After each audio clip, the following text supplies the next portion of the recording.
Me dicen cuando puedan ver la diapositiva, por favor. Ya se ve. ¿Ya se ve? Ok. Entonces, nos habíamos quedado la vez pasada viendo, bueno, terminamos de ver las diferentes casos o algunos casos muy comunes, digamos, de lo que vienen siendo los pares cinemáticos de orden superior en condición plana, en este caso, ¿sale? Y también hicimos en este caso su análisis relacionado en términos cinemáticos, ¿no? De cada uno de ellos en términos de pares inferiores. Ahora, en este caso es importante mencionar que muchos sistemas, por ejemplo, de mecanismos, pueden analizarse únicamente considerando la combinación finalmente de los pares de orden superior y los pares de orden inferior. Pero la realidad es que muchas veces también la simplificación puede ayudar muchísimo a entender realmente los mecanismos de movilidad de los que pueden hacerse. Entonces, en este sentido es bueno siempre hacer la simplificación cinemática en términos de pares inferiores de cualquier mecanismo que ustedes encuentren. Ahora, aquí tenemos un mecanismo clásico, que es bueno, no tan clásico en el sentido, pero es un ejercicio, digamos, que incorpora una gran cantidad de pares cinemáticos combinados, ¿sale? En este sentido, tenemos un conjunto de barras, eso es claro, lo podemos identificar por los diferentes colores, que cada uno identifica un diferente eslabón, en este caso en el sistema, ¿sale? Pero también notamos, por ejemplo, el caso de la existencia de un resorte, el cual está unido a tierra, y también vemos esta junta tipo horquilla, ¿estamos de acuerdo? Que está por aquí y que tiene una naturaleza bastante curiosa, ¿estamos de acuerdo? Ahora, vamos a determinar primero que nada los grados de libertad de este mecanismo, considerando en este caso su configuración actual, sin hacer una simplificación en términos de sus, o bueno, en términos de pares inferiores cinemáticos. Entonces, en este caso, utilizaríamos, perdón, la ecuación de Greller que nosotros ya conocemos, que en este caso es igual a 3 por n menos 1, ¿ok? Menos 2 F1, ¿cierto? Menos 1 F2, ¿ok? Como, digamos, la base fundamental para este cálculo. ¿Estamos de acuerdo? O sea, que sería esta ecuación que habíamos visto, ¿dónde la tenemos? Aquí. ¿Estamos de acuerdo? Que es la que vimos antes de los engranes, ¿cierto? Ahora, en este caso, nosotros comentábamos que el caso de F1 y F2 representaban específicamente, pues bueno, pares de orden inferior y pares de orden superior, pero específicamente el 2, ¿qué significaba? En el caso de F2.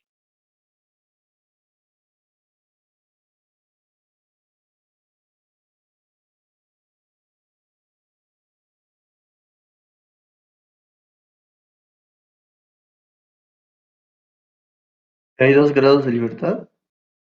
Que hay 2 grados de libertad, es decir, que permite 2 movimientos, exactamente. Ahora, aquí en la parte interesante porque nosotros analizamos la clase pasada el caso del resorte y que llegamos a la conclusión que el resorte tenía o permitía en este caso cuántos grados de libertad. 3 grados de libertad. 3 grados de libertad. Entonces, eso quiere decir que lo pone en una misma condición que la de un eslabón que no tiene ningún tipo de restricción en el espacio. ¿Estamos de acuerdo? Por lo tanto, en ese sentido, no me afecta dentro del contexto de los elementos de control. ¿Estamos de acuerdo? Dicho de otra manera, en este caso vemos una tendencia en el caso de F1 y F2, ¿ok? Pero en este sentido, si yo quisiera incorporar la opción del resorte dentro de mi ecuación de Greuther, ¿cuántos grados de libertad me restringen? Ninguno, porque tiene 3 grados de libertad. ¿Estamos de acuerdo? Pero recuerden que en este caso, la primera parte, que es 3, ese 3 representa ¿qué? Este 3 de la ecuación.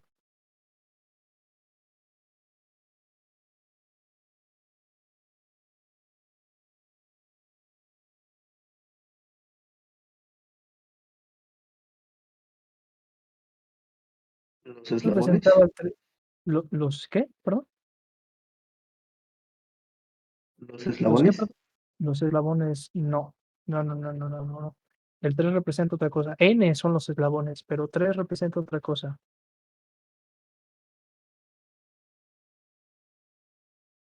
Estamos analizando el grado de libertad, ¿no? Entonces, en este caso, ¿qué es lo que hacen los pares cinemáticos?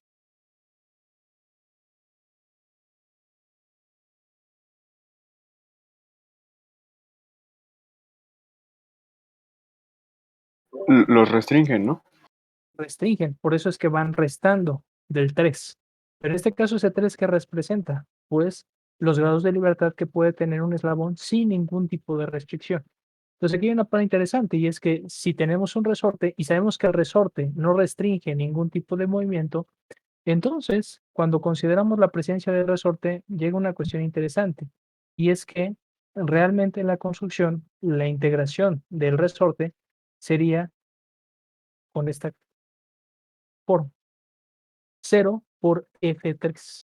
¿Estamos de acuerdo? Donde F3 es un par de orden superior que en este caso no restringe, o dicho de otra forma, como lo decían los compañeros, que nos da 3 grados de libertad, pero en este caso no me restringe nada, ¿cierto?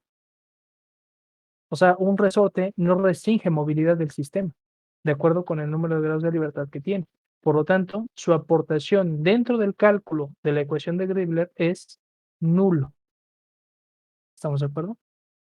Considerando como en este caso, perdón, insisto, como un par cinemático de orden superior.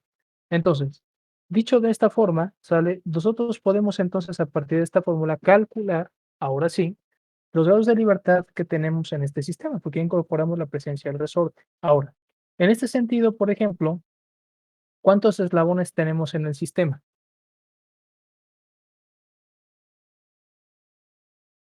Siempre empezamos identificando a quién,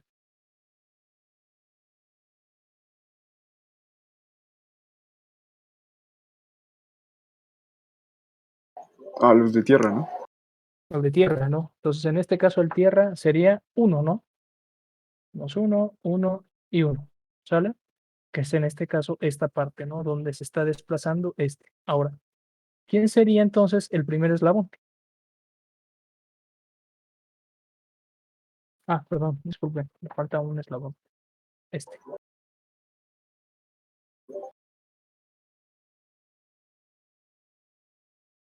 Sería el verde claro.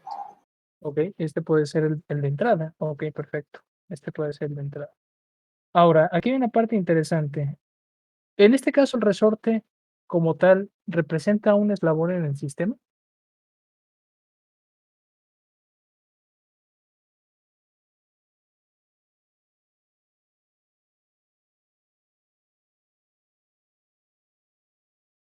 Serían dos, ¿no? Había dicho. No, no, no, no. O sea, me refiero considerando como un par de orden superior, perdón.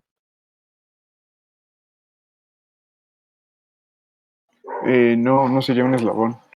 No, no es un eslabón, es un resorte. ¿Estamos de acuerdo? Entonces, en este sentido, este no se cuenta dentro del conteo de mis eslabones. Entonces, en este caso, este sería 3, ¿sale? Este verde agua sería 4, ¿cierto? El rosado puede ser 5, ¿cierto? El café puede ser 6 y después finalmente el que se desliza puede ser 7. ¿Estamos de acuerdo? Ahora, en este caso, ¿qué sucede con la junta de horquilla? O sea, por su forma, la junta de horquilla, ¿qué permite?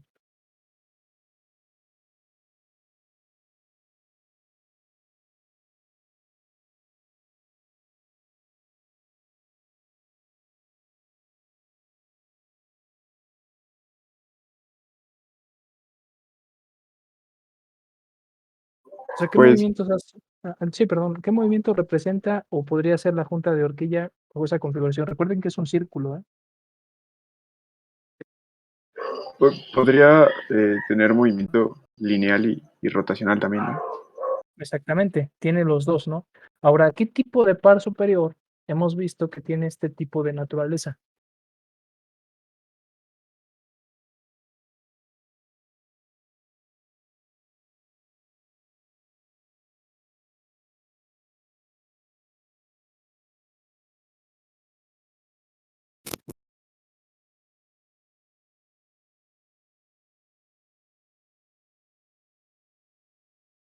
Permite desplazamiento y rotación.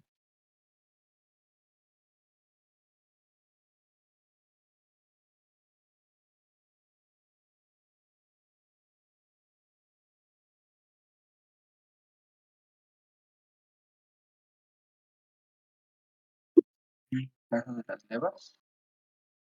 Ok, ¿y ese qué tipo de par cinemático era?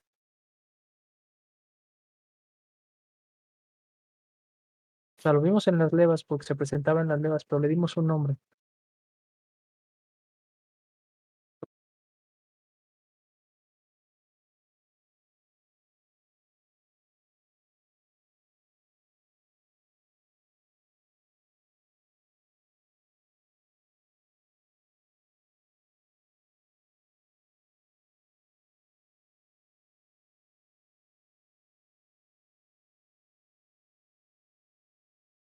¿Cómo se llamaba?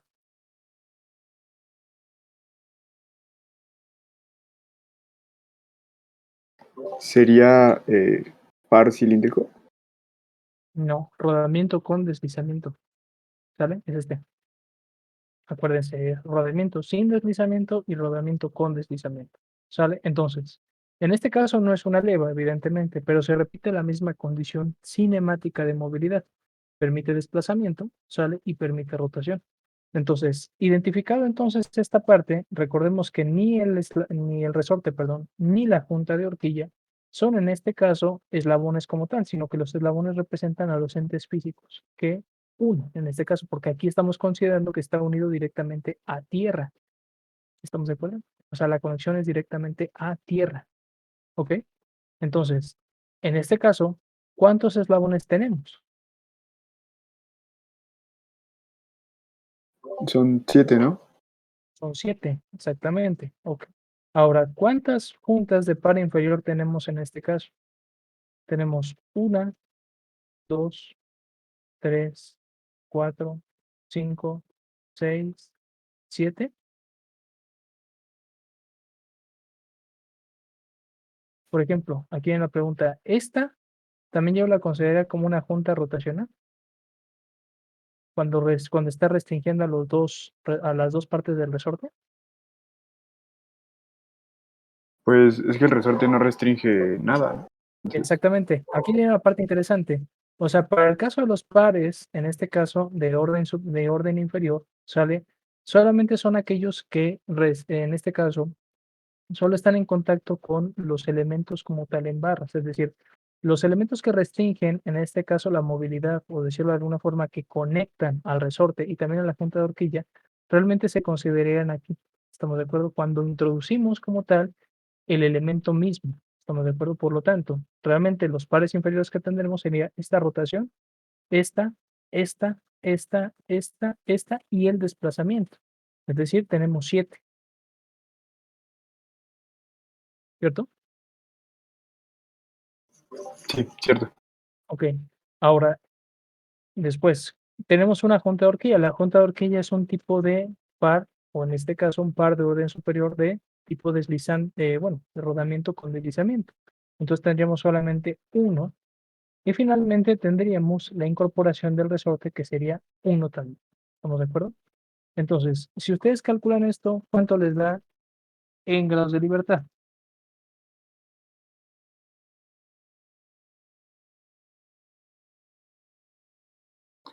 Da 3. 3. ¿Sí? Ahora, esto es considerando esta parte, ¿sale? O sea, eso es lo que nos da considerando los pares de orden superior. Ahora, ¿cómo podemos verificar que efectivamente esto es correcto? Pues podemos hacer precisamente la simplificación en términos de pares de orden inferior, ¿sale? Entonces, voy a borrar tantito esto, ¿sale? Ya vimos que fueron 3. Y vamos a hacer la reproducción o el planteamiento, ¿sale? De este mismo sistema considerando esa simplificación, ¿sale? Ahora, en este sentido, la primera unión es la misma, ¿sale? Entonces tendríamos una barra, ¿cierto? Ahora, el problema de esta barra es que esta barra no es binaria. ¿Qué tipo de barra sería? Es una barra terniaria. ¿Por qué?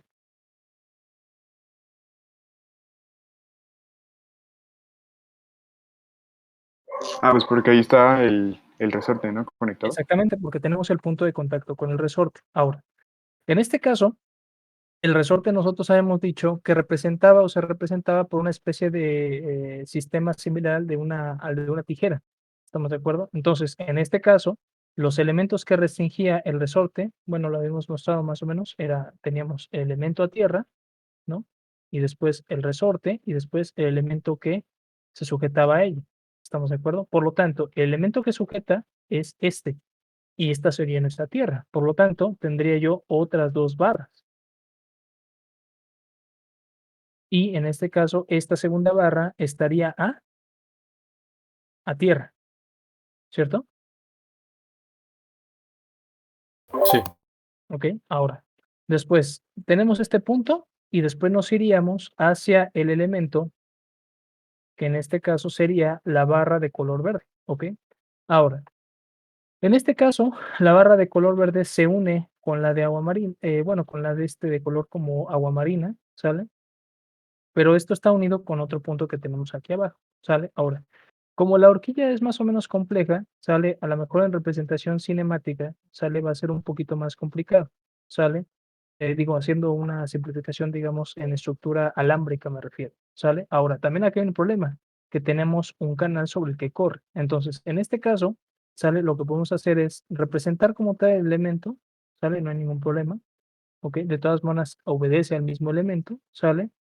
Y en este caso, ¿sale? Este elemento, ¿ok? Se conecta con lo que viene siendo la barra 5 que está por acá, ¿sale? Después viene la barra que nosotros habíamos identificado como 6 y después esta se conecta con este, ¿cierto? O sea, eso sería la misma representación que tenemos hasta aquí, ¿ok? Porque finalmente es, en este caso, eh, lo mismo, digamos, ¿sale? El problema radica en la junta de horquilla. Ahora, en este caso, la junta de horquilla, nos damos cuenta que en este caso esto es una rotación con un desplazamiento.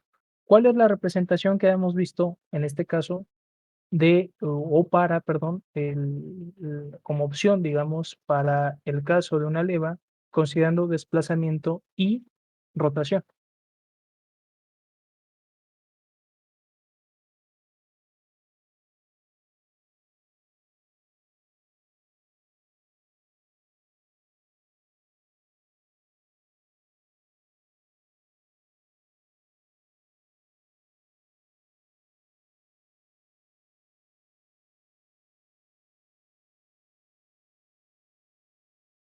¿Cuál es la representación que hemos visto en pares cinemáticos inferiores? No sé si esté bien, pero creo que eran dos eslabones, ¿no? Eran dos eslabones, pero ¿qué tipos? O sea, Uno de longitud infinita. ok, y el otro era con rotación. Pero Ah, eso contemplábamos, por ejemplo, como una opción, pero la otra que habíamos visto que representaba, que en el punto donde se hacía contacto entre los dos elementos, ¿cierto? Había un elemento que deslizante, ¿cierto? O sea, algo así,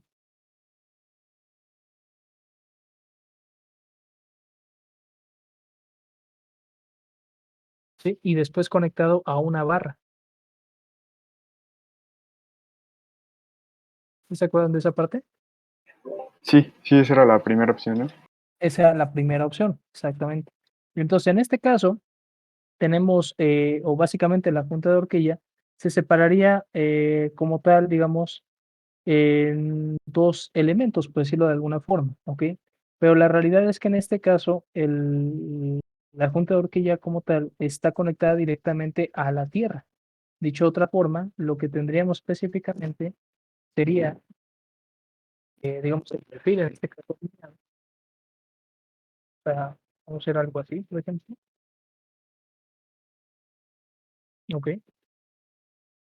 Donde está en este caso nuestro elemento deslizante, ¿sale?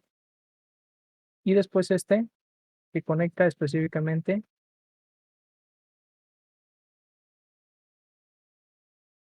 un momentito, me cuento, ¿ok? De esta forma, ¿sale? Y después este punto, ¿sale? Específicamente, de hecho, de forma precisa, por ejemplo, nosotros hemos visto que era una barra, estamos de acuerdo, pero más bien era una barra que permitía rotación. Ahora, dicho de otra forma, este punto específicamente, o sea, me refiero al punto de rotación, ¿se movería? O sea, de acuerdo a lo que vemos aquí.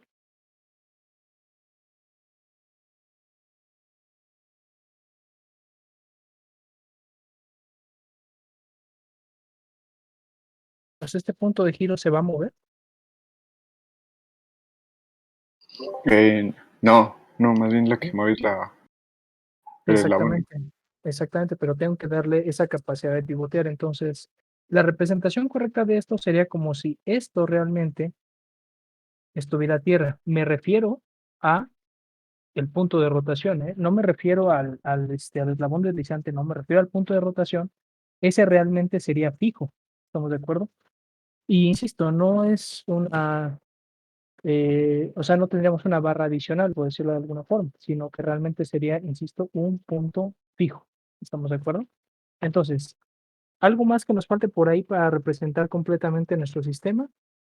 ¿O creen que ya esté? Ah, ahora, perdón, también, o lo había olvidado, recuerden que en este caso, el, el pivote, digamos que tenemos ahí referenciado, o sea, si bien va a tierra, sale, o sea, estamos definiendo que va específicamente a tierra, sale, es únicamente para representar esa rotación, ¿ok?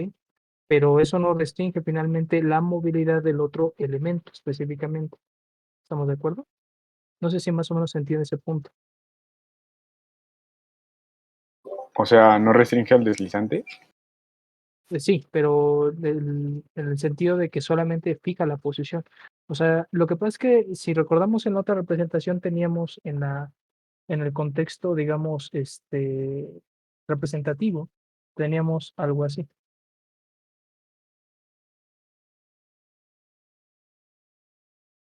¿cierto? Sí. Ok, entonces aquí, por ejemplo, cuando hicimos la representación simplificada, ¿cuántos eslabones realmente tenemos aquí?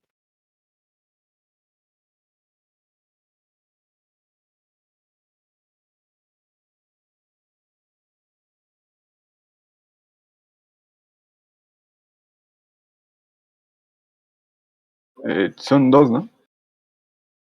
Ok, son dos. Por ejemplo, eso lo hemos visto por acá.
Acuérdense que son tres realmente.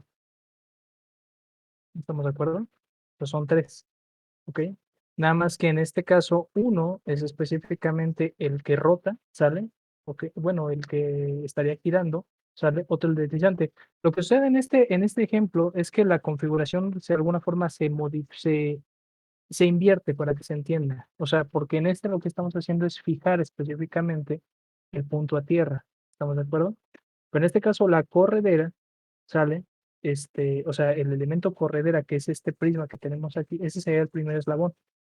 Pero ahora recuerden que el elemento, ¿sale? Sobre el que se desplaza la corredera ya no es fijo, ahora sí se desplaza, ¿sale? O sea, lo que yo estoy fijando es esto, ¿sale? Pero entonces eso quiere decir que esto no está en qué, en tierra, ¿estamos de acuerdo? Es decir, en este caso, el primer eslabón sería la tierra, el segundo sería el mismo elemento prismático y el tercero sería sobre el que está corriendo. Esos son los tres eslabones que forman el elemento simplificado. Es lo que cambia de esta configuración que originalmente hemos visto. ¿Estamos de acuerdo? Pero en esencia, cinemáticamente es lo mismo.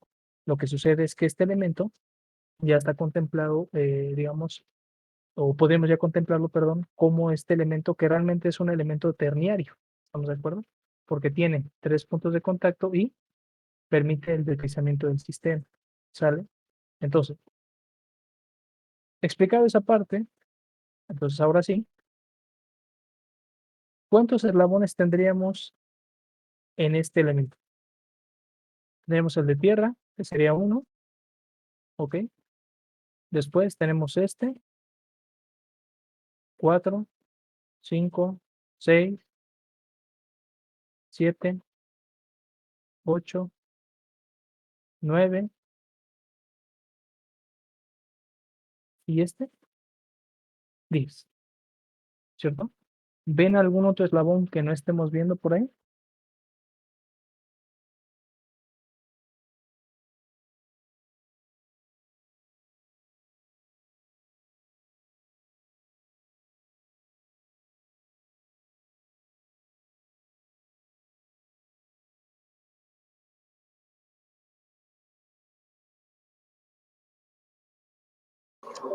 No, profe. No, ¿verdad? Ok. Entonces podemos decir entonces que los eslabones son 10, ¿ok? Ahora, ¿cuántos eslabones de orden inferior tenemos? Perdón, eslabones, perdón, pares cinemáticos de orden inferior, disculpe.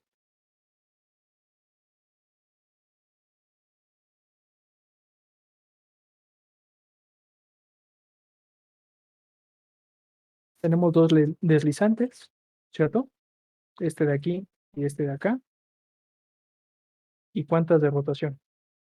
1, 2, 3, 4, 5, 6, 7, 8, 9 y 10, ¿no? ¿O ven alguna otra?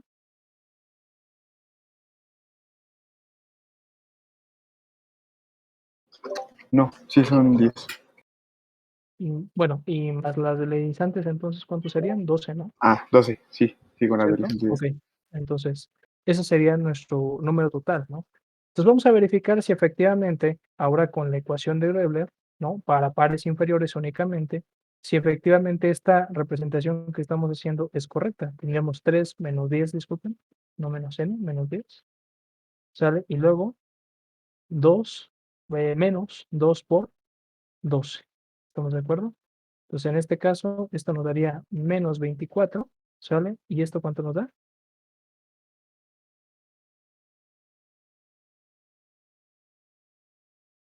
27. 27, exactamente, porque es 9, ¿no? Entonces nos damos cuenta, 27 menos 24 son 3. Entonces es congruente. ¿Estamos de acuerdo? O sea, el, la simplificación que hacemos es correcta. ¿Estamos de acuerdo? Para ambos casos. ¿Estamos de acuerdo? Entonces, finalmente, la simplificación funciona como un elemento de comprobación. Estamos de acuerdo de la cinemática, finalmente, del sistema que se está observando ahí. ¿Estamos de acuerdo? Entonces, por eso es que normalmente se pide siempre o es común solicitar la simplificación del mecanismo en cuestión, precisamente como o a manera, perdón, de comprobación de que efectivamente el cálculo es correcto. ¿Estamos de acuerdo? ¿Dudas por ahí de esta parte de o de este ejemplo específicamente? O sea, entonces esta simplificación aplicaría para cualquier sistema, no importa lo complejo que sea. O sea, el proceso de simplificación, ¿te refieres? Ajá, bueno, la simplificación en Sí, pares sí, de sí, orden sí. inferior. Sí, sí, sí. O sea, todo mecanismo, al menos en condición plana, puede simplificarse en términos de los pares de grado inferior específicamente. ¿Estamos de acuerdo? ¿Sale? De hecho, en el contexto plano, realmente nos estamos librando de muchos problemas. Y de este sentido, insisto, en condición plana solamente se identifican dos. En 3D sí se dificulta mucho la cuestión porque los pares específicamente, o sea, los pares de orden inferior, ¿sale? No nos referimos a los pares que necesariamente, bueno, en términos general, los pares de orden inferior son aquellos específicamente que solo permitirían en teoría un grado de libertad. Entonces se dieron cuenta finalmente en este sentido. Se complica mucho la cosa porque de hecho con lo de los pares cinemáticos en 3D, observamos que había pares cinemáticos que permitían solamente o restringían, perdón, solamente un movimiento. O sea, si te permitían 5 grados de movilidad. Entonces ahí es donde finalmente viene la complicación, ¿no? ¿Estamos de acuerdo?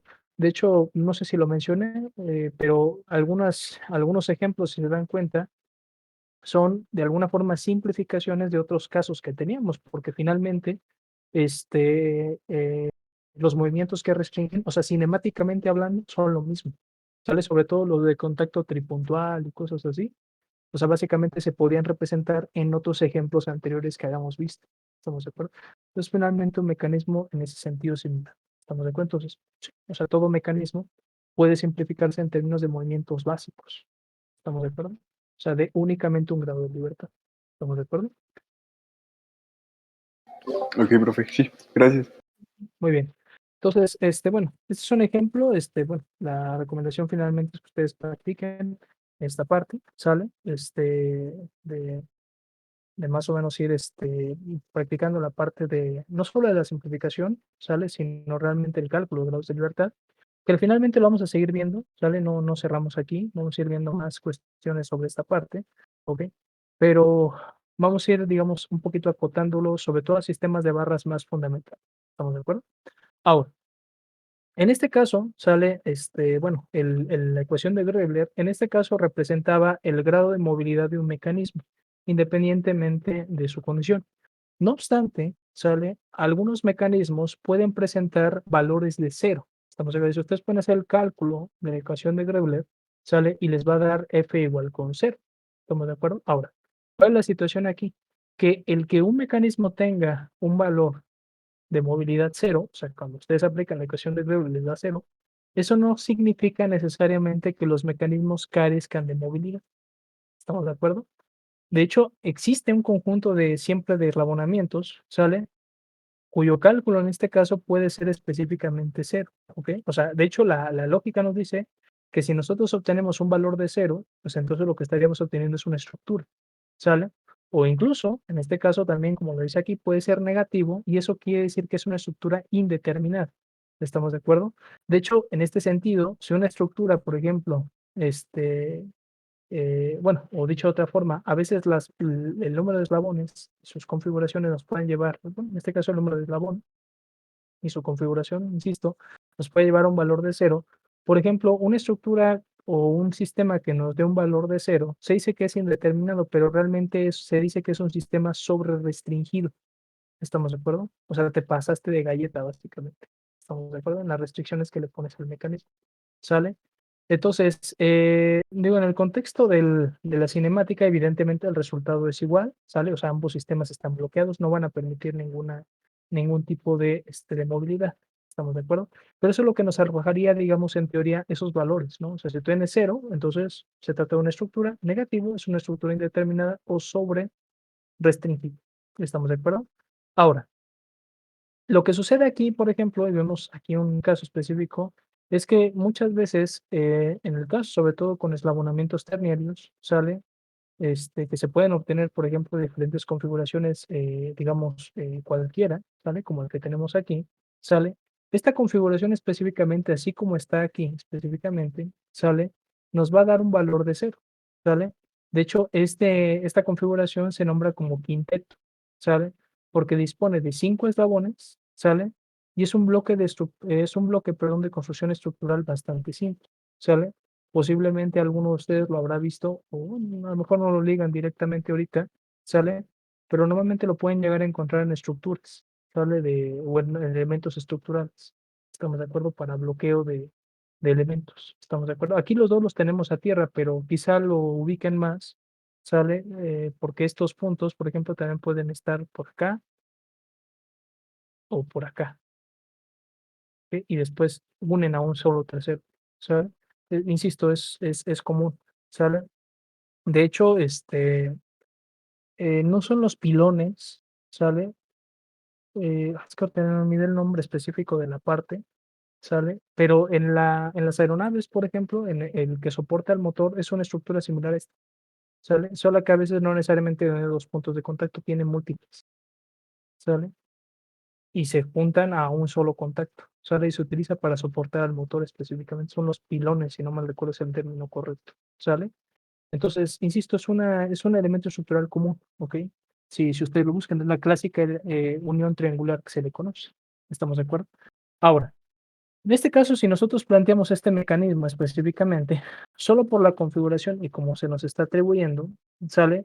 Es evidente que por la configuración y por el número de eslabones, ¿ok? Que tiene, ¿sale?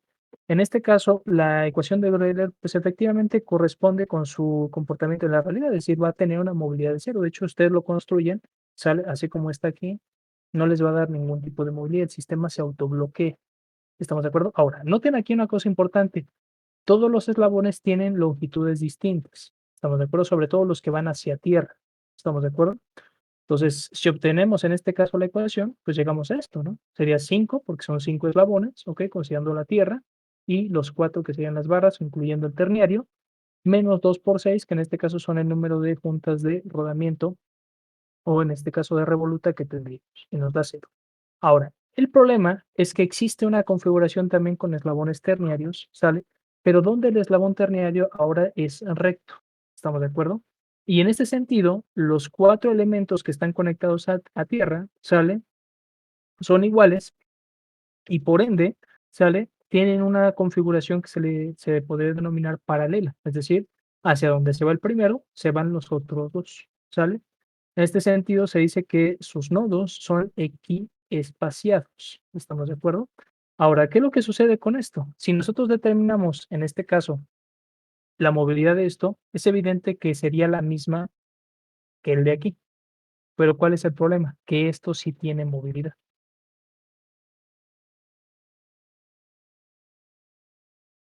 ¿Estamos de acuerdo? O sea, fíjense, ¿eh? O sea, ¿qué es lo que cambia del otro sistema? ¿Sale?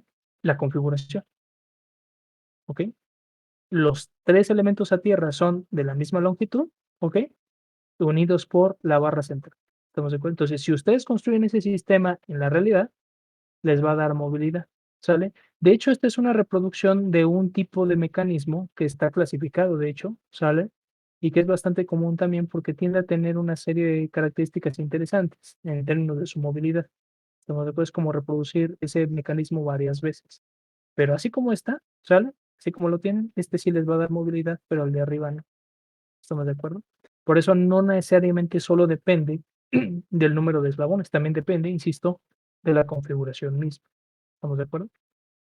Ahora, en este caso sale, igual que el caso anterior, sale el sistema en cuestión que se está reproduciendo propiamente dicho, sale, es el del paralelogramo, ¿sale? En este caso, ¿ok?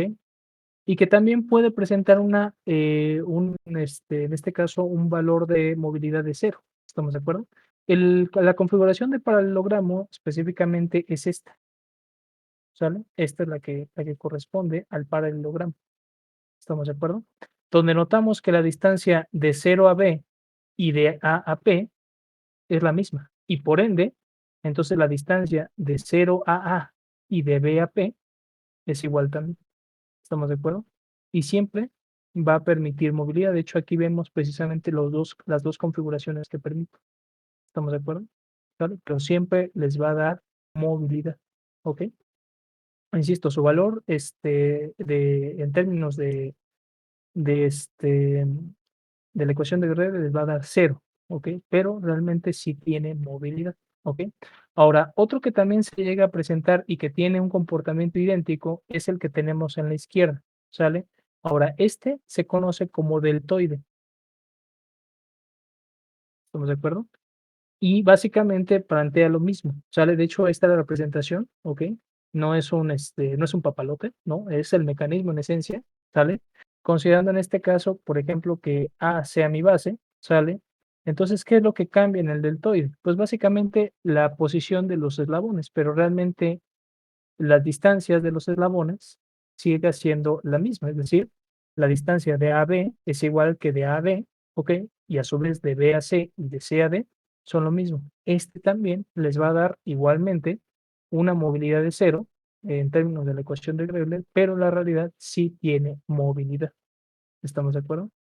Y entonces ambos mecanismos son dentro de esa familia específicamente, ¿sale? De hecho, el que tenemos anteriormente, ¿sale? Eslabón terniario recto, es una reproducción constante del paralelogramo. Por eso les digo que finalmente obedece al mismo principio. ¿Sale? Ahora, otro mecanismo también Bueno, ¿hasta aquí alguna duda de esta parte, perdón, de los mecanismos de paralelogramo y deltoide, o los que tienen movilidad cero?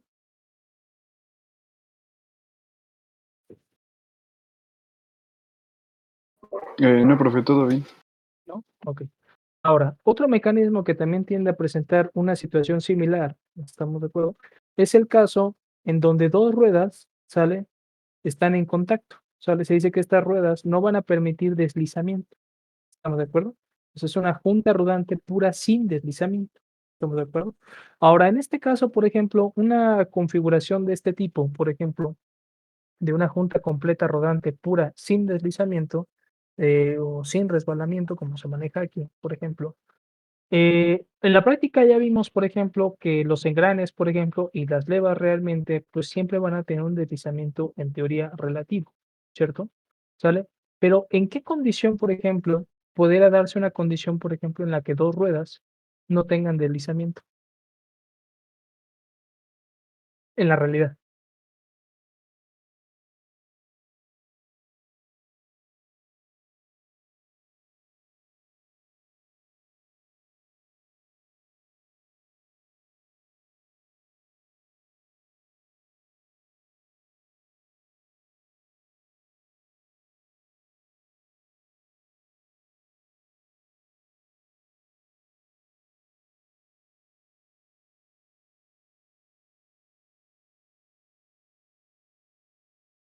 ¿Podría repetir la pregunta, por favor, profe? Sí, o sea, por ejemplo, en el caso de la junta rodante sin deslizamiento, que es en este caso 2 ruedas que están girando y donde el puro de contacto no va a permitir deslizamiento, o sea, uno de esos casos, en la realidad, por ejemplo, ¿dónde podríamos encontrar? ¿Sale? Habíamos comentado, por ejemplo, que en teoría las levas y todo siempre van a tener un deslizamiento relativo, pero ¿dónde creen que se pueda dar algo así?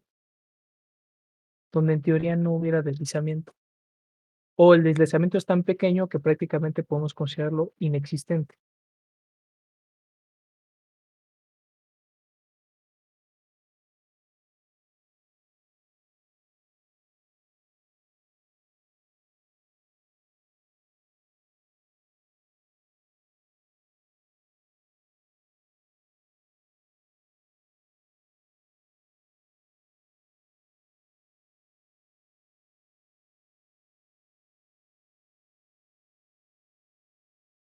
¿Alguno de ustedes llegó a tener una de estas pistas de Hot Wheels de pura casualidad?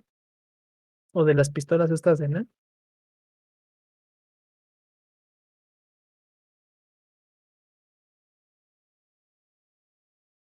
¿No, nadie? ¿Ustedes ya crecieron con el celular en la mano? No, sí, sí las conocemos. Ok, entonces, por ejemplo, esos 2 sistemas, por ejemplo, soltar las pistolas de NER, ¿cómo dispara las pelotas? Por medio de un conjunto de ruedas, ¿cierto? Ah, sí, son unas que son como gomitas. Exactamente, ¿sale? Esos sistemas, por ejemplo, que hacen uso de elastómeros específicamente, ¿sale? Se puede no presentan deslizamiento, ¿sale? Evidentemente ellos están espaciados porque pues debe pasar un elemento entre ellos, pero si ustedes las pusieran en contacto, ¿sale? Realmente la transferencia de carga, prácticamente, bueno, la transferencia de movimiento, perdón, prácticamente no experimenta deslizamiento. Eso es común porque hay ciertos sistemas, por ejemplo, las prensas de tornillo se basan en ese principio. ¿Sale? Las presas de tornillo utilizan una rueda, que en este caso tiene pegado un elastómero, ¿sale? Y que en este caso, pues, por la naturaleza, en este caso, el material, por ejemplo, de esas ruedas es similar, por ejemplo, al que tienen estas escaleras que, ¿cómo se llama? Eléctricas, ¿sale? Las que luego ven en los centros comerciales, de ese plástico así como, digamos que, sobre el que ustedes ponen la mano para poderse guiar, ¿sale? Ese es el mismo material, es como una especie de caucho, ¿sale? Entonces, esos materiales, por ejemplo, en teoría no permiten el deslizamiento. Tiende a ser una cuestión un poquito forzada, hay que decirlo, porque realmente, como son elementos elásticos, realmente mucho se debe al incremento del área de contacto, ¿sale? Porque finalmente permiten una cierta deformación y ya no tienen un punto de contacto o una línea de contacto, que realmente es lo que existiría en 3D, ¿sale? Sino que realmente se habla de un área. Pero esos sistemas, por ejemplo, sí podrían obedecer a esa configuración. También las que se consideran que pueden llegar a esa consideración o a esa configuración, perdón, son las bandas, en este caso trapezoidales, ¿ok? O sea, las bandas lisas que las llaman, pero con inclusión de tensores, ¿Estamos de acuerdo? En este caso, las bandas específicamente, sean dentadas o lisas, es decir, independientemente, ¿sale? En teoría sí van a, bueno, sobre todo las lisas, perdón, pueden experimentar deslizamiento. De hecho, hay un factor correctivo que se les da muchas veces, ¿sale? Pero el uso de tensores, que en este caso son elementos que, como dice su nombre, ejercen una presión sobre la banda, ¿sale? Y aumentan el área de contacto, bueno, no, aumenta más bien la fuerza de contacto entre ellos, porque el pequeño espaciamiento que puede quedar entre ellas se queda reducido. ¿Estamos de acuerdo? Hoy en día muchos sistemas de banda llegan a utilizar, bueno, si no utilizan banda dentada y usan banda lisa, posiblemente tengan incorporados tensores, que a veces sus tensores pueden ser de diferentes formas. A un sistema, por ejemplo, común es que tú tienes una polea fija, ¿sale? O sea, se dice que hay una polea que es fija, ¿ok? Y hay otra polea que es móvil, más o menos así. Estamos de acuerdo. Es decir, la segunda polea puedes desplazarla respecto de la fija, ¿ok? Entonces, cuando quitas la banda, lo que haces es retraerla, ¿sale? Quitas banda, ¿ok? Y cuando pones la banda nueva, lo que haces es empujarlo hacia acá, ¿sale? Hasta un cierto grado en el que se garantice la tensión, ¿sale? Y entonces lo que hacen es atornillar el sistema, ¿sale? O sea, lo fijan por algún medio mecánico, ¿sale? Y eso también se puede utilizar como sistemas de tensión, ¿sale? O sea, hay diferentes mecanismos, ¿no? Pero también esas configuraciones pueden entrar en consideraciones, perdón, donde en teoría se reduce o desaparece prácticamente el deslizamiento. ¿Estamos de acuerdo? O, bueno, se considera que puede desaparecer. El problema ahí del uso de tensores es que los tensores como tensan la banda, valga la redundancia, y las bandas normalmente son pues materiales compuestos realmente porque tienen fibras y aparte están en una matriz, en este caso que es termoplástica específicamente, con el paso del tiempo la banda se va aflojando, ¿sale? O sea, por naturaleza las bandas van a perder resistencia o rigidez específica, se van haciendo guangas, por decirlo de alguna forma, ¿sale? Pero la implementación del uso de tensores aumenta más la posibilidad, o bueno, aumenta, digamos, el gasto de la banda y por ende reduce su tiempo de vida. ¿Estamos de acuerdo? Entonces, finalmente son pros y contras. O sea, si tú quieres un proceso de transferencia de movimiento, de fuerzas, etcétera, lo más eficiente posible, pues utilizas, en este caso, un tensor. O sea, si tienes movimiento preciso, usas tensores. Pero si finalmente lo único que te interesa es transmitir la energía, aunque haya finalmente un pequeño proceso de retraso, ¿ok? En esa respuesta, pues no hay problema, no le pongas tensor, ¿sale? Insisto, hoy en día casi todos, ¿no? De hecho, por ejemplo, digo, a manera de recordatorio, por ejemplo, el bolchito utilizaba banda lisa, ¿sale? Pero era una banda lisa que no era, tensa, ¿sale? Entonces, a pesar de eso, el automóvil era muy eficiente. Entonces, imagínense si todavía le hubieran puesto, por ejemplo, una banda tensa, él únicamente tiene calculada la distancia entre centros, ¿sale? En base a la banda, efectivamente, ¿sale? Pero nunca nunca empleo, perdón, ningún tipo de tensor, ¿sale? Y a pesar de eso, es eficiente, ¿ok? Ahora, independientemente de esta explicación, ¿sale? Entonces, el caso de una rueda específicamente, ¿sale? Que no van a permitir, en este caso, deslizamiento, sería precisamente porque la fricción es excesiva. ¿Estamos de acuerdo? Por eso comentaba esos casos, ¿sale? Ahora, en este caso, la ausencia de deslizamiento genera una junta de un grado de libertad que permite únicamente movimiento rotacional. ¿Estamos de acuerdo? Por lo tanto, no obedece al mismo principio del engrane, ¿sale? Y en este sentido se tienen 3 eslabones y 3 juntas de revoluta completas, dando como resultado un sistema cuyo caso sería el que tenemos aquí. ¿Estamos de acuerdo? Por ejemplo, en este caso se dice que tendríamos 3 eslabones específicamente, ¿ok? Y después tendríamos 3 juntas de revoluta completas en el sistema, ¿ok? Ahora, en este caso, sale la ecuación que tenemos aquí, sale, no es la ¿cómo se llama? ¿Cómo se llama? Este, de las ruedas. ¿Estamos de acuerdo? De hecho, si se dan cuenta, la que tenemos aquí específicamente es la del deltoide. ¿Estamos de acuerdo? Por el número de elementos. ¿Ok? Entonces, si nosotros calculáramos el sistema específicamente, ¿sale? Tendríamos que F es igual a ¿qué?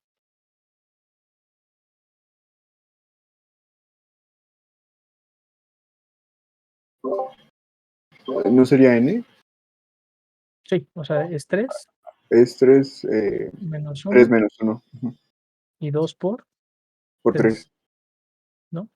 Y en este caso 2 por 3 son 6 y aquí nos va a dar 2, entonces finalmente nos va a dar 0.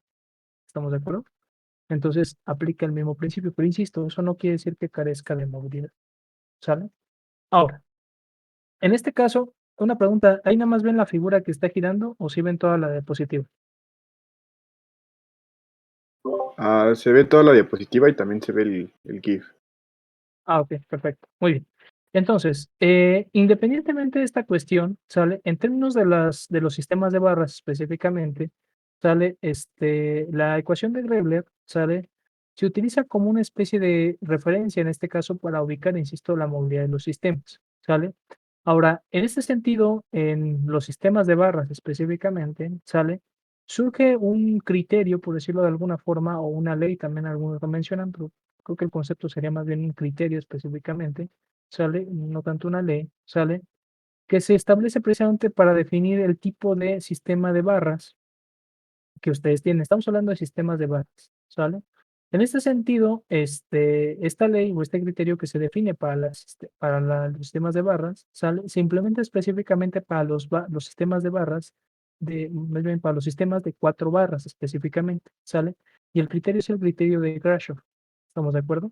Y en este caso, el criterio de Grashof, insisto, se utiliza para evaluar cómo, en términos ya no solamente, ¿sale? Porque acuérdense que en el caso anteriores veíamos que la movilidad, por ejemplo, quedaba restringida por las dimensiones. ¿Estamos de acuerdo?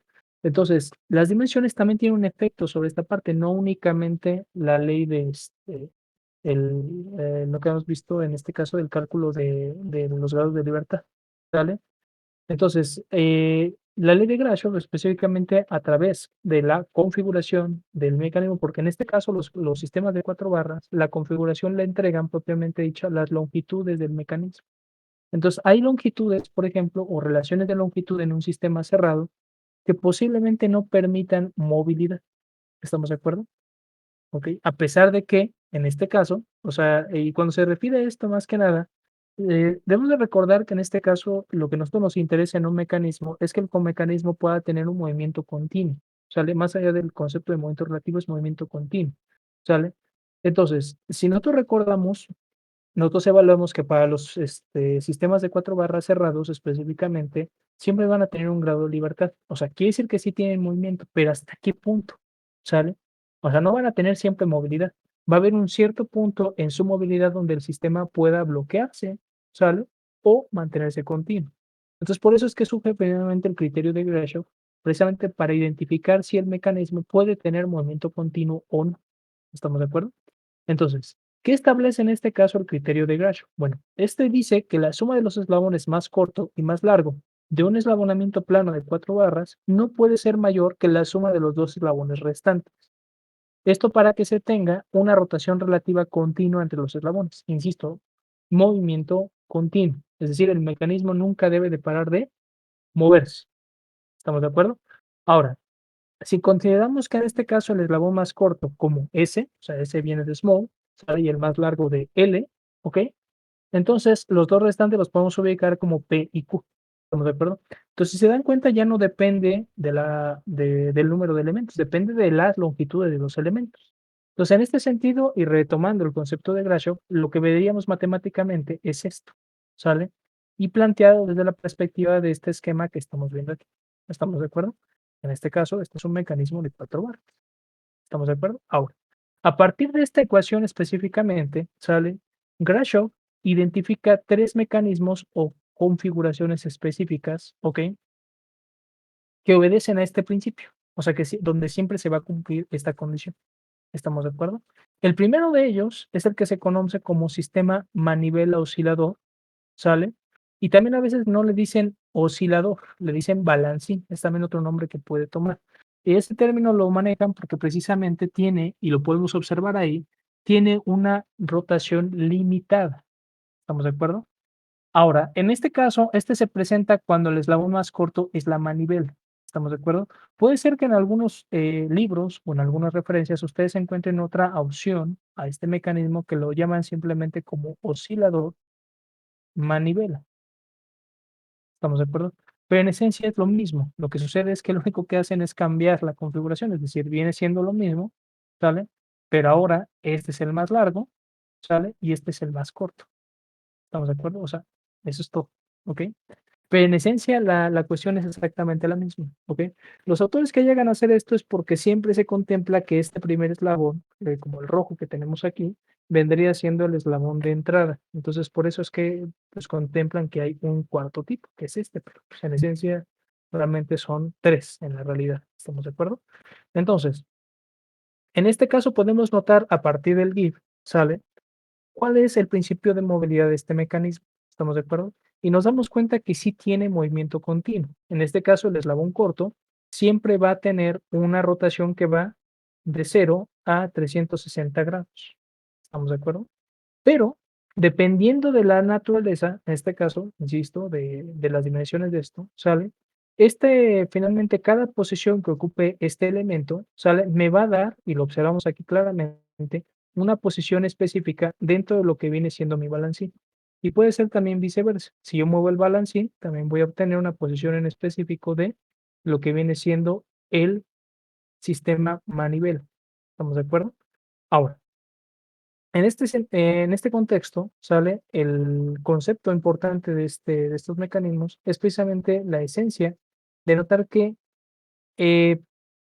como finalmente el balancín está limitado a una cierta rotación, o decirlo de alguna forma, a un cierto valor angular, dependiendo de las dimensiones, sale. En este caso, esta sería la configuración base de este mecanismo, ¿ok? Pero vamos a ver más adelante que esta no puede ser la única configuración en la que lo vamos a encontrar, ¿ok? Y puede seguir funcionando bajo el mismo esquema. ¿Estamos de acuerdo? Ahora, los otros dos casos que llegamos a tener, en este caso, sería el primero, que se conoce como manivela doble o doble manivela o manivela manivela, ¿sale? Y este se va a presentar cuando el eslabón más corto es el eslabón a tierra. ¿Estamos de acuerdo? Recuerden que el de tierra es el que se va a mantener fijo y los demás van a tener rotación. Entonces, en este caso, el sistema manivela, ¿sale? O doble manivela, va a permitir en este caso que tanto el eslabón de entrada como el eslabón de salida tengan rotaciones completas, que van igual de 0 a 360 grados. ¿Estamos de acuerdo? Notamos ahí que finalmente no llevan la misma movilidad, ¿sale? O que hay un desfase entre ellos, aunque ambos sí dan, en este caso, una vuelta completa. ¿Estamos de acuerdo? Y en este caso, a través del eslabón acoplador, se presenta precisamente esa relación que va, ¿ok?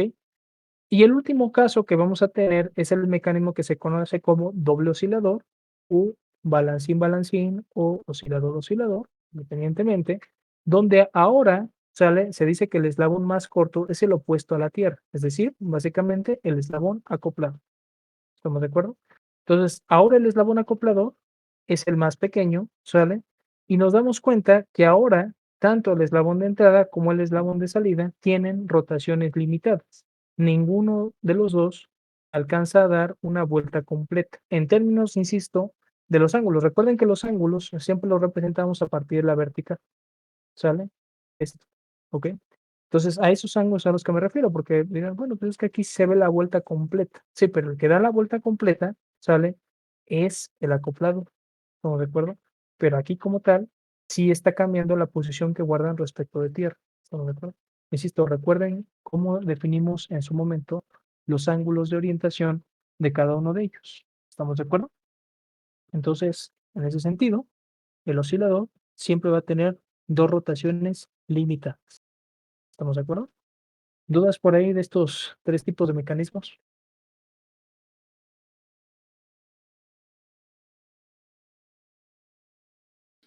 Profe, en estos dos, bueno, en el tercero mencionó que los eslabones de entrada y de salida no dan la vuelta completa.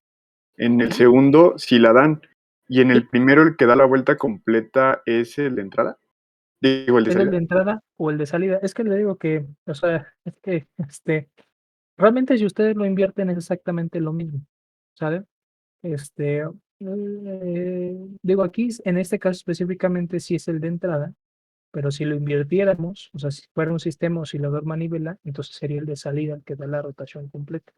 ¿Estamos de acuerdo? Yo creo que a lo mejor también por eso luego algunos autores prefieren, perdón, definirlos independientemente, pero pues a mí no me parece tan necesario, ¿no? O sea, finalmente mientras se entienda que el corto está conectado a tierra, más no es la tierra, yo creo que con eso es suficiente para entender finalmente el mecanismo. Entonces, el eslabón más corto conectado a tierra dará una rotación completa de 0 a 360 grados. ¿Sale? Ok, profe, sí, gracias. Perfecto. Muy bien. Ahora, no obstante, ¿sale? Aquí viene otra situación, y es que es posible encontrar mecanismos donde por la configuración, es decir, por las longitudes que finalmente tiene cada uno de los eslabones, no cumplan en este caso con la regla o con el criterio de Grashof, ¿sale? Y puede darse el primer caso que se puede dar, perdón, insisto, es donde en este caso la longitud del eslabón más largo y el más corto va a ser mayor que la suma de los otros dos eslabones, ¿sale? En este caso, esos mecanismos se denominan específicamente como mecanismos tipo no Grashof, ¿sale? Pero aquí viene un problema y es que aquí como varía bastante en términos de su naturaleza de estos mecanismos, ¿sale? Porque hay varios que podemos encontrar en la clasificación no Grashof, ¿sale? Pues es que dependiendo de qué eslabón sea de tierra, se dice que el eslabón que un movimiento relativo continuo no es posible. Recuerden que un movimiento relativo continuo es esto, o sea, que nunca pare el mecanismo, ¿sale? O sea, finalmente si pensáramos en un sistema de movimiento perpetuo, o sea, yo necesitaría simplemente darle un pequeño movimiento, o sea, bueno, movimiento perpetuo, perdón, y con ausencia de fricción, ¿no? ¿Sale? Entonces, en este caso, o sea, yo activo el mecanismo y en teoría, mientras no haya una fuerza, digamos, opositora o de frenado, pues el sistema va a seguir trabajando. ¿Estamos de acuerdo? ¿Ok? Porque finalmente permite movimiento continuo. Entonces, en el caso de los no Grashof, insisto, no todos no todos los no Grashof no van a presentar movimiento continuo. No sé, más o menos entiendo, ¿sale? O sea, en el caso de los no Grashof, o sea, el ser no Grashof no quiere decir que no va a tener movimiento relativo. Depende, por eso dicen, del eslabón que sea o el que esté anclado a tierra. ¿Estamos de acuerdo? O sea, son bastante particulares en ese sentido. ¿Estamos de acuerdo? Ahora, más adelante, de todas maneras, vamos a deducir un conjunto de ecuaciones que nos van a ayudar a esto, ¿sale? Vamos a darnos cuenta que ciertas configuraciones, de hecho, ahí finalmente nos damos cuenta de que la matemática no miente, ¿sale? Y vamos a ver que, por ejemplo, en el caso de que analizáramos un sistema no Grashof, ¿sale? ¿Ok? Hay ciertas posiciones en el que específicamente el mecanismo, ¿sale? Ya no te da respuesta, es decir, las ecuaciones indeterminan, ¿sale? Eso quiere decir que no hay movimiento relativo. ¿Estamos de acuerdo? Entonces, por eso les digo, es un poquito complicado a lo mejor clasificar esa parte de los no Grashof. Y también aquí el problema es que realmente los no Grashof no solamente van a ser estos, sino que hay otros que también se dice que son un tipo no Grashof, o algunos los llaman como Grashof especiales, ¿ok? Pero eso te los vamos a ver, ¿sale? Entonces, en el caso de los no Grashof, insisto, dependiendo de quién sea el eslabón a tierra, entonces puede que no haya, o sí, no exista, perdón, movimiento relativo continuo. ¿Estamos de acuerdo? Ahora, en este caso sale el ejemplo clásico de estos sistemas, sale, es el que se conoce como triple balancín, que es el que tenemos aquí, ¿sale? ¿Estamos de acuerdo? Ahora, el triple balancín se parece al doble balancín, ¿estamos de acuerdo? O sea, en términos de los movimientos que permite, ¿sale? Pero aquí viene una cuestión, y es que el triple balancín, cuando empieza a llevar a cabo sus movimientos, notarán que hay puntos en los que se llegan a estas posiciones. ¿Sí las ven? Donde en este caso, este eslabón, o sea, el eslabón de salida y el eslabón acoplador, se alinean perfectamente y viceversa. ¿Sale? De hecho, aquí nos falta una línea, ¿saben? Que sería la de aquí. ¿Vale? ¿Estamos de acuerdo? Y viceversa. Cuando vamos hacia allá, ¿sale? Hay un momento en el que tanto el de entrada como el acoplador se alinean. ¿Estamos de acuerdo? Ahora, En este caso, estas posiciones que nos muestra el esquema no son de a gratis, sino lo que sucede es que cuando el mecanismo llega a esta posición, se traba, ¿sale? O sea, ya no avanza, se autobloquea el sistema. ¿Estamos de acuerdo? O sea, podríamos pensar que debería de pasar, pero no, se bloquea el movimiento. ¿Estamos de acuerdo? Se atora la movilidad, ¿sale? Porque como quedan completamente rectos en este sentido, no hay punto de pivote, se dice, ¿sale? No hay punto de giro, ¿ok? Y entonces, insisto, el sistema se bloquea. Esta posición que de alguna forma se da en el triple oscilador es como cuando yo les comentaba en el caso de, digo, no es exactamente lo mismo porque realmente esos sistemas sí van a seguir midiendo, van a seguirse moviendo, tal, pero cuando yo les decía, depende de la posición de referencia. En el caso de los motores de combustión interna, sale la biela, por ejemplo, sale, si está completamente alineada hacia abajo, por la inercia que genera la explosión, sale, si no tiene punto de giro, o sea, el mecanismo se comporta como una barra, sale como una columna, y entonces no va a transmitir nada, sino que al contrario, se va a deformar. Entonces es una situación similar en este caso, insisto, o sea, el movimiento se bloquea cuando llega a esas posiciones, ¿sale? Y lo podemos probar sin ningún problema, ¿sale? Vamos a hacer ejercicios de eso, ¿ok? Pero sí es importante notar, insisto, que se llega a unas posiciones en las que ya no se va a dar ese movimiento. En cambio, en los otros tres sistemas, de hecho, también estas imágenes nos ayudan un poquito, quizá no tanto como las imágenes, pero nos ayudan también a ver, en este caso, los puntos de trayectoria que siguen, en este caso, el eslabón acoplador. ¿Sale? Recuerden en este caso que en el sistema, bueno, en el contexto de los mecanismos, el elemento que siempre llega a ser más importante desde el punto de vista de la movilidad es el acoplador. ¿Estamos de acuerdo? Porque el acoplador es el que traza finalmente los movimientos máximos que va a llevar a cabo el mecanismo. Entonces aquí observamos, por ejemplo, claramente, ¿sale? Cómo se bloquean los sistemas, ¿sale? O sea, en el caso de aquí, ¿sale? Vemos su bloqueo que en este caso se da, ¿ok? ¿Sí? O sea, su bloqueo que se da y el otro bloqueo que se va a dar. ¿Estamos de acuerdo? Entonces, aquí, por ejemplo, los círculos que se forman nos dan en este caso una perspectiva de lo que viene siendo el, el, este, la trayectoria, perdón, sale que está moviendo cada de los puntos. Y nos damos cuenta, insisto, de esos conceptos de rotación total o rotación limitada que consideramos en cada uno de ellos. ¿Estamos de acuerdo? Ahora, eh, aparte de estos, ¿sale? También existen, insisto, un conjunto de mecanismos que los denominan como no Grashow, aunque otros los denominan como Grashow especiales, donde se va a dar esta condición. Y es que la relación nos va a dar que es igual. Es decir, la longitud del más corto y del más largo va a ser igual a la de, en este caso, la de los otros dos adicionales. ¿Sale? Ahora, estos mecanismos serían los casos de mecanismos tipo Grashow, pero que todos ellos sufren de una condición interesante que se conoce como punto de cambio, donde las líneas centrales de los eslabones resultan colineales y se presenta una condición acodada. Estamos de acuerdo que esta es una cuestión bastante interesante, porque podemos pensar que se llega a este tipo de condición del triple balancín, pero curiosamente las configuraciones, perdón, de los Grashof especiales, en este caso, que obedecen este principio, sí permiten el movimiento relativo, como en este caso, ¿sale? Ahora, si ustedes observan ¿qué mecanismo es?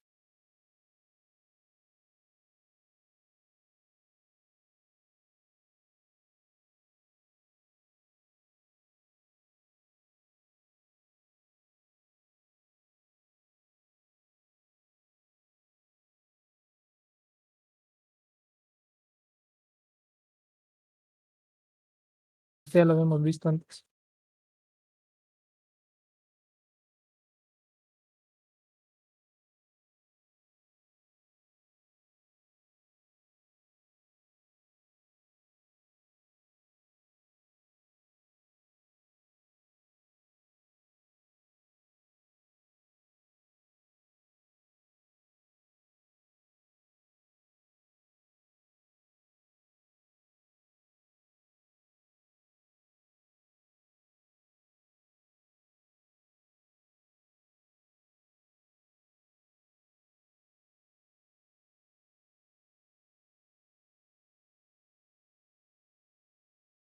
¿Cómo se llama?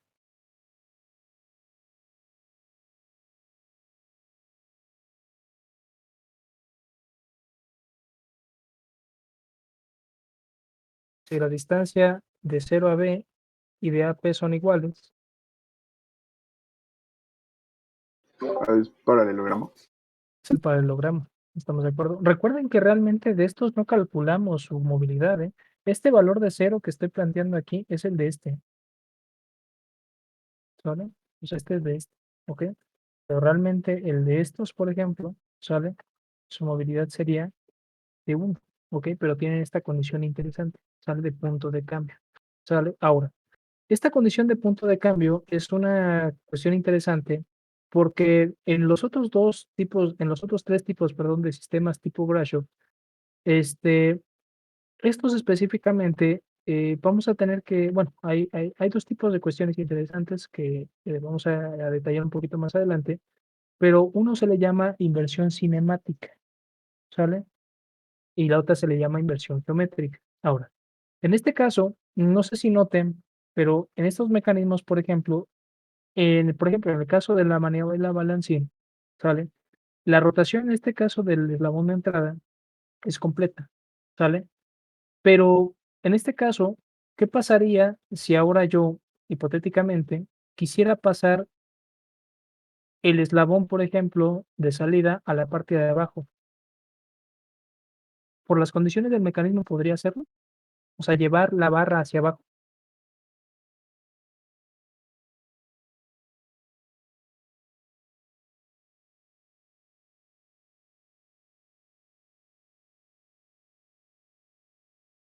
¿Dice el de salida? Sí, el de salida lo quiero pasar hacia abajo, o sea, a llevarlo hacia abajo, o sea, rotarlo para que quede en la parte de abajo del eslabón de tierra, a pasarlo para acá.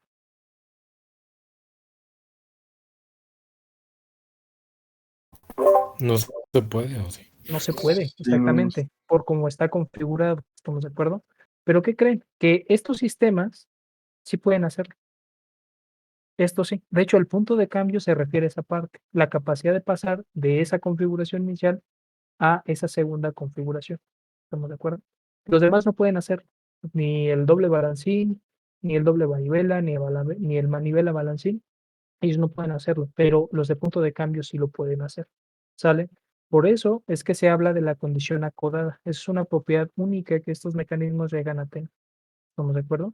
Por eso muchos los denominan como mecanismos tipo Grashof especial. ¿Estamos de acuerdo? No sé si tengan alguna duda por ahí, de pura casualidad.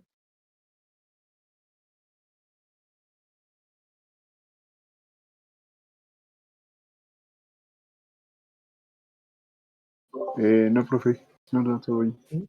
No, profe. ¿No? Ok. Ahora, en este caso, insisto, bueno, del concepto que planteamos previamente, ¿sale? En este caso, los dos mecanismos, tanto el de paralelogramo como el de deltoide, son casos especiales de los mecanismos anteriores, precisamente, ¿sale? Eso ya lo habíamos comentado. Aquí, de hecho, tenemos la configuración de paralelogramo y el antiparalelogramo, que en este caso es la versión invertida, por decirlo de alguna forma, del mecanismo, ¿sale? Ok, pero que realmente, ¿sale? Obedece al mismo principio del paralelogramo clásico. ¿Estamos de acuerdo? En este caso, el tipo cometa, ¿sale? Que es el que ponen ahí, específicamente ese es el deltoide, ¿sale? No sé si se alcanza a ver bien, pero la distancia de aquí y de acá son iguales y estas dos son iguales, por eso que lo teníamos también previamente acá. Entonces, por eso lo llaman, que les decía, como una especie de papalote, pues, también tipo cometa, algunos lo llaman. ¿Estamos de acuerdo? Y ellos, insisto, ¿sale? Obedecen ese caso, ¿sale? Ya que en este caso, el primer eslabón, L es igual a Q y el S es igual a P, ¿sale? Los eslabones más cortos están separados por un eslabón más largo. Ese es uno de los principios fundamentales que se relacionan con estos mecanismos, digamos, especiales tipo Warshaw. ¿Estamos de acuerdo? Ahora, retomando finalmente los conceptos que habíamos platicado previamente, ¿sale? Entonces, hay dos tipos de inversiones que son, o dos conceptos relacionados con la inversión, digamos, en este sentido, que relacionamos a los mecanismos de cuatro barras, ¿sale? El primero es lo que se conoce como inversión cinemática, y en este caso se basa principalmente en la transición, digamos, del análisis. En este caso, recordando el primer cuando empezamos a ver, por ejemplo, el concepto de momento relativo, recordemos que finalmente el cómo yo percibo un movimiento de de un eslabón, perdón, depende del punto de referencia del que yo lo esté viendo. ¿Estamos de acuerdo? Entonces, en este sentido, la inversión cinemática básicamente permite ir modificando esos puntos de observación. ¿Estamos de acuerdo? Haciendo pequeñas modificaciones, o en este caso, haciendo modificaciones o reinterpretaciones del mecanismo original. Insisto, más que nada para ir ubicando las leyes de movilidad que en este caso, perdón, se relacionan con el mecanismo en cuestión. ¿Estamos de acuerdo? Entonces, una pregunta, ¿qué hora es? 7:27, ¿verdad? Sí, profe. Sí, ok. Si no, mejor lo dejamos aquí, porque sí, voy a explicar unas cosas un poquito más, voy a explicar varias cosas, ¿ok?